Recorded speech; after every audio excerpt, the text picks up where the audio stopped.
प्रश्न तुमचे, उत्तर आमचे. अचूक, निर्भीड आणि सडेतोड. लोकशाहीचा खरा मंत्र म्हणजेच न्यूज लोकतंत्र. विद्यमान आमदारांकडून निवडणुकीची पातळी खालावली गेली. विरोधकांना पप्पू म्हणून हिणवलं गेलं. मात्र माझा विजय एकतर्फी निश्चित असल्याने निकालाच्या दिवशी गुलाल आमचाच उडणार असा विश्वास नाशिक शिक्षक आमदार संघाचे अपक्ष उमेदवार विवेक कोल्हे यांनी येवल्यात व्यक्त केला. मी आजही त्यांना जाहीर आवाहन करतो. मागच्या 6 वर्षात त्यांनी काय केलं आणि पुढच्या 6 वर्षात ते काय करणार आहेत हे सांगावं. कुठलंही व्हिजन त्यांच्याकडे नाहीत, त्यामुळे त्यांचा पराभव अटळ असल्याचेही कोल्हे म्हणाले. राजकीय फायदा घेण्यासाठी विरोधकांनी माझी खोटी बदनामी केली. दरम्यान डमी उमेदवार उभा करून मला त्रास देण्याचा प्रयत्न झाला. परंतु आपण 6 वर्षात काम केल्याने शिक्षक आपल्याला 100% निश्चित निवडून देतील अशी प्रतिक्रिया शिंदे सेनेचे उमेदवार किशोर दराडे यांनी दिली. आरोप प्रत्यारोपमुळे ही निवडणूक काहीशी ढवळून निघाली आहे. न्यूज लोकतंत्र 18 साठी अयूब शाह, येवला. एकंदरीत वातावरण एकतर्फी झालेलं आहे मला दिसतं आहे. आणि विशेषतः या ठिकाणी येवल्यामध्ये आल्यावर तर असं दिसतंय की त्याची सुरुवातच या ठिकाणून झालेली आहे. उत्स्फूर्त प्रतिसाद शिक्षकांमध्ये जाणवत आहे. एका विशिष्ट प्रवृत्ती विरुद्ध शिक्षकांनी ही निवडणूक हातात घेतल्याचं जाणवतंय, दिसून येतंय. आणि ऐतिहासिक असा निर्णय येत्या 1 तारखेला लागणार याची मला खात्री पटलेली आहे. उमेदवारांनी तुम्हाला पप्पू म्हणून संबोधलं, काय सांगा? निश्चितपणाने उमेदवारी किंवा या निवडणुकीची पातळी खालवली गेली विद्यमान आमदारांकडून.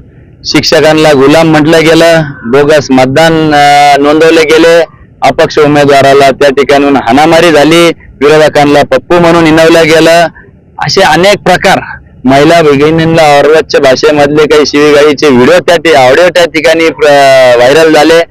आणि म्हणून एकंदरीतच या निवडणुकीची पातळी खालवली गेली. अनेकदा आव्हान करून सुद्धा 6 वर्षाच्या लेखाजोखा देऊन चर्चेला समोर या किंवा ना पुढचे 6 वर्ष काय करणार हे सांगण्यासाठी समोर या, परंतु ते आव्हान स्वीकारलं नाही. याच्यातच त्यांचा पराभव आहे असं मी मानतो. मध्ये तुमचे 2 व्यक्ती पकडले गेले, पाकिटं होती आणि 45 पाकिटं होती, तर काय सांगाल याच्याबद्दल? निश्चितपणाने 54 तालुके त्या ठिकाणी आहे. प्रत्येक तालुक्यात असे मंडप, इतर दिवसभर थांबलेले त्या ठिकाणी असलेले कार्यकर्ते, त्याचप्रमाणे त्यांना चहा नाश्ता करण्याच्या दृष्टिकोनातून ही सर्व यंत्रणा सज्ज करावी लागते. परंतु नुसतं मनमाडच नाही, आपल्या माहितीसाठी सांगतो, मनमाड, येवला, नंदुरबार, त्या ठिकाणी मालेगाव, अनेक ठिकाणी आमचे जे काय प्रचार करणारी यंत्रणा होती त्यांना ताब्यात घेऊन 10 तास पोलीस स्टेशन मध्ये लावून धरलं.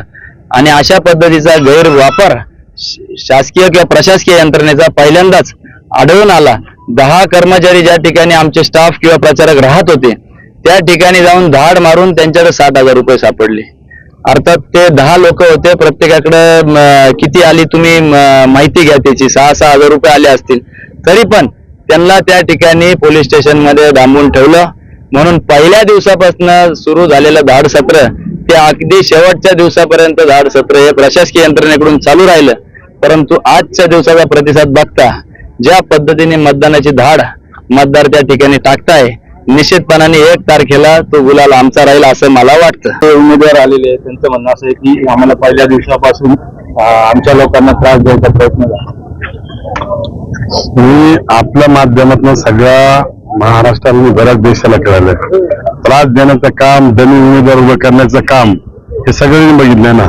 किशोर दराडे खरा असताना खोटा किशोर दराडे आणून उभा करायचा, नंतर प्रचार माध्यमाच्या माध्यमांना चुकीचा प्रचार करायचा, हे पहिल्यापासून त्यांचा 72% परंपरा आहे.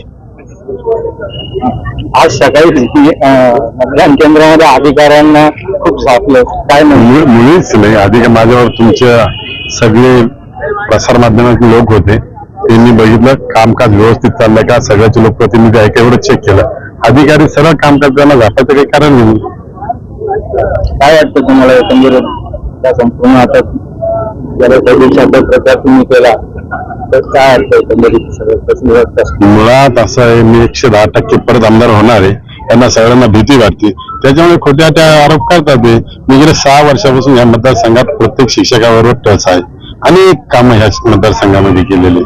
1 वर्षात करोनाचा जर सोडला तर 5 वर्षापासून सातत्याने उत्तर महाराष्ट्र एवढा मोठा मतदारसंघ आहे. या मतदारसंघामध्ये 52 आमदार, 54 तालुके आणि 8 खासदार, 7 महानगरपालिका एवढ्या शाळांना भेटी देणार पहिला महाराष्ट्रातला आमदार आहे. दुसरी गोष्ट, आमच्या शिक्षकांसाठी 100 आंदोलन करणारा पहिला आमदार. मी सरकारमध्ये असताना सुद्धा आमच्या शिक्षकांना न्याय मिळण्यासाठी सुप्रीम कोर्टात गेलेला पहिला आमदार. मी स्वतःच्या पदर पैशांनी खर्च करून आमच्या शिक्षकांना जुनी पेन्शन योजना कशी मिळेल याच्यासाठी अहोरात्र मी प्रयत्न केले. अमरण उपोषण 16 दिवस केला, आझाद मैदानाला आंदोलन केले, वर्धा ते नागपूर पायी दिंडी काढली, भिडेवाडा ते मंत्रालय पायी दिंडी काढली, असंख्य कामं केलेली मी. त्याच्यामुळे विरोधकांना टेन्शन निर्माण झाले आणि नवीन कोणीतरी एक तर ह्या मतदारसंघात उभं राहायचं, त्यांना एक प्रश्नाचं उत्तर सुद्धा देता येणार नाही, सांगता येणार नाही. म्हणून मतदार आमचे खूप सुशिक्षित आणि हुशार आहे, ज्याला अनुभव आहे, जो कामाचा माणूस आहे, ज्यांनी शिक्षकांसाठी काय केलेले अशालाच एक नंबरची पसंत येईल. हे सगळे समोर असलेले सगळे हे सगळे शिक्षक मतदार, सगळे